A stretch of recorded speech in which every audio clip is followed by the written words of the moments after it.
Halo sobat semua, jumpa lagi dengan Denbagose Channel.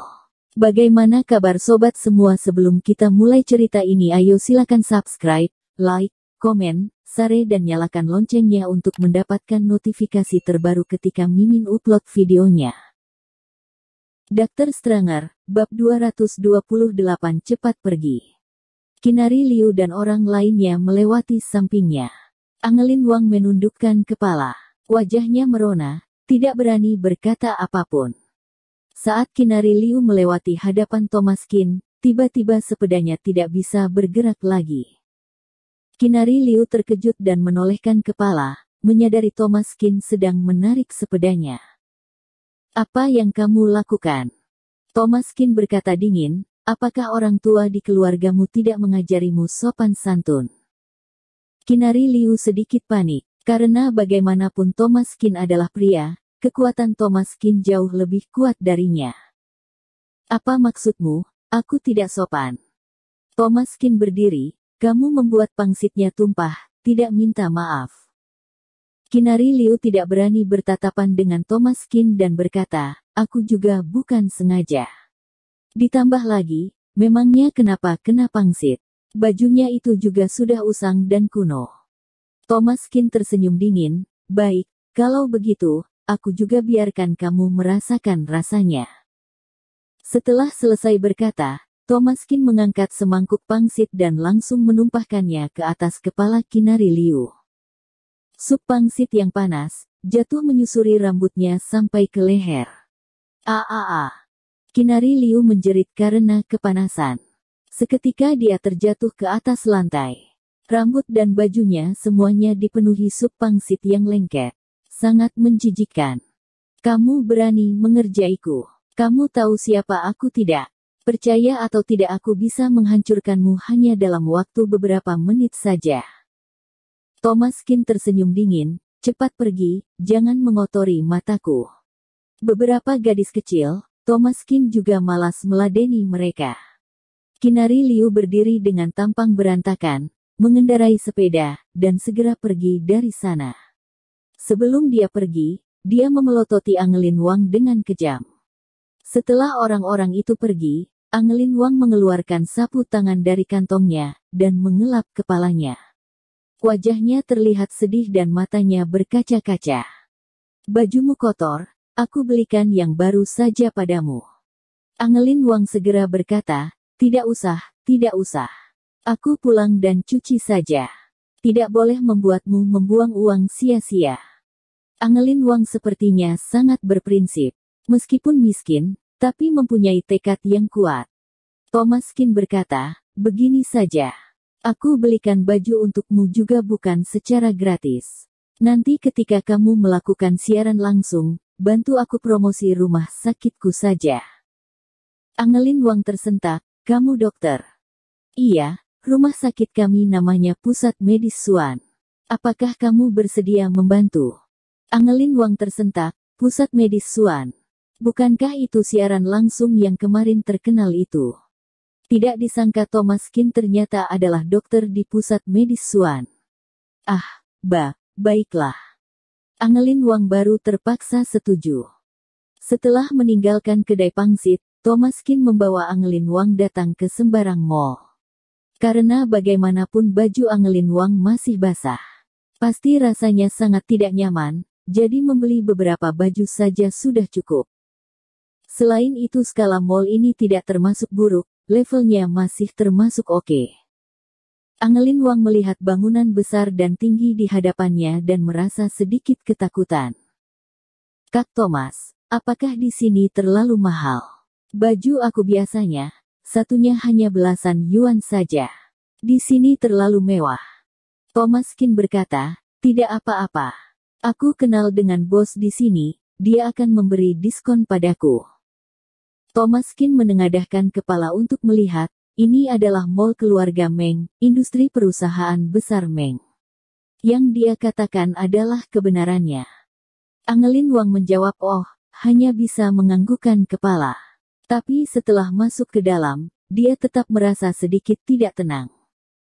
Kinari Liu mencari sebuah salon, mencuci rambut, membersihkan sup pangsit yang menempel di tubuhnya dengan wajah masam. Orang murahan itu tidak tahu mencari pria miskin di mana, bisa-bisanya berani mengerjaiku. Dr. Stranger, bab 229 mencari tuan kaya. Kinari Liu benar-benar sangat kesal. Orang murahan itu biasanya tidak mempunyai jodoh baik dengan perempuan di sekolah, tapi jodoh dengan pria malah lumayan bagus. Karena Angelin Wang cantik, pura-pura bersikap polos di mana-mana. Jadi ada banyak laki-laki yang mengejar Angelin Wang. Lama kemudian, tentu membuat orang merasa iri. Kinari Liu, Yuki Li, dan Tiana Wang awalnya memang tinggal di satu kamar asrama yang sama dengan Angelin Wang. Karena tidak suka pada Angelin Wang, mereka pun sering menindasnya. Baik itu menyikat kloset dengan sikat giginya, memasukkan jarum ke dalam bantalnya, atau yang lebih kelewatan lagi, membuang makanannya di hadapannya dan menginjak makan itu. Angelin Wang lemah dan tidak berdaya, tidak pernah melawan. Kemudian dia sendiri pergi menyewa rumah, baru pergi jauh dari cengkraman iblis 3 orang itu. Hari ini jarang-jarang bertemu, Kinari Liu berpikir ingin melampiaskan amarahnya dengan mengerjai Angelin Wang, tapi hasilnya malah disiram sup pangsit oleh pria miskin itu. Benar-benar menjijikan. Yuki Li berkata sambil tersenyum, Kinari, kamu juga seharusnya tahu jelas. Wanita murahan itu tidak punya kemampuan lain, tapi mempunyai wajah yang cantik, dan pandai menggoda pria. Bisa jadi dia mencari tuan muda kaya. Dia, Kinari Liu tertawa, kalau pria itu benar-benar tuan muda kaya, apakah mereka akan makan pangsit murah di pinggir jalan? Benar juga, kedai pangsit bobrok itu, hanya orang miskin seperti Angelin saja yang akan pergi makan. Angelin Wang sering sarapan di sana. Mereka sangat jelas terhadap ini, jadi kali ini juga sengaja naik sepeda melewati sana, melihat apakah Angelin Wang ada di sana atau tidak. Kalau benar-benar mendapatkan pria kaya, mana mungkin masih makan pangsit yang harganya 5 yuan per mangkuk. Sudah zaman apa? Sekarang makan semangkuk malatang saja sudah hampir 20 yuan per mangkuk. Gadis miskin yang hanya bersedia mengeluarkan 5 yuan untuk sarapan saja, mana mungkin bisa sukses. Sudahlah, hari ini jangan pergi belajar lagi, kita jalan-jalan dan belanja baju saja. Di sebelah adalah mall keluarga Meng, mau lihat baju. Yuki Li mengerucutkan bibir, baju-baju di mall keluarga Meng terlalu mahal. Aku tidak rela beli. Bagi murid, belanja di mall keluarga Meng sudah termasuk pengeluaran tersier. Baju tesir perempuan biasa saja perlu ribuan ke atas. Kalau mau windbreaker atau yang lainnya, bahkan harus puluhan ribu ke atas. Jangankan murid, bahkan wanita kaya biasa saja juga belum tentu bisa membelinya. Setidaknya Kinari Liu dan 2 temannya itu tidak mampu beli. Tidak apa-apa, jalan-jalan saja. Kalau ada yang suka, kita foto dulu. Lalu beli model yang sama di aplikasi, cari yang palsu. Ide bagus, ayo jalan. 3 perempuan itu meninggalkan salon dan langsung masuk ke mall keluarga Meng. Di dalam mall ada banyak merek-merek terkenal. Kebanyakan adalah merek luar negeri. Selain itu banyak merek terkenal yang hanya sedikit peminatnya. Bahkan ada merek yang tidak pernah mereka lihat, karena harganya terlalu tinggi. Tapi kualitas pakaian itu tentu tidak usah dikatakan lagi, tidak seperti merek terkenal itu yang mudah bertemu model sama dengan orang lain.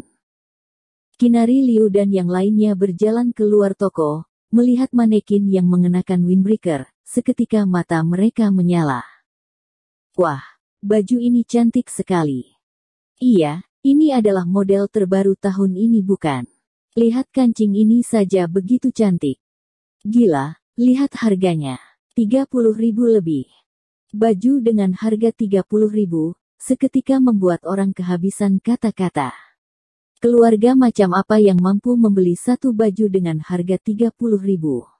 Sedangkan mereka hanya bisa melihat saja. Kinari Liu berkata, bagaimana kalau pergi mencoba di dalam? Apa? Jangan coba lagi, Kita tidak mampu beli. Memangnya kenapa kalau tidak mampu beli?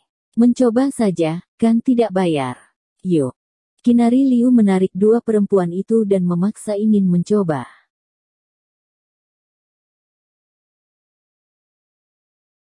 Bersambung. Terima kasih kepada kalian yang telah menonton video ini. Jangan lupa tekan tombol subscribe-nya dan nyalakan notifikasinya untuk mendapatkan video-video seru lainnya dari channel Denbagose.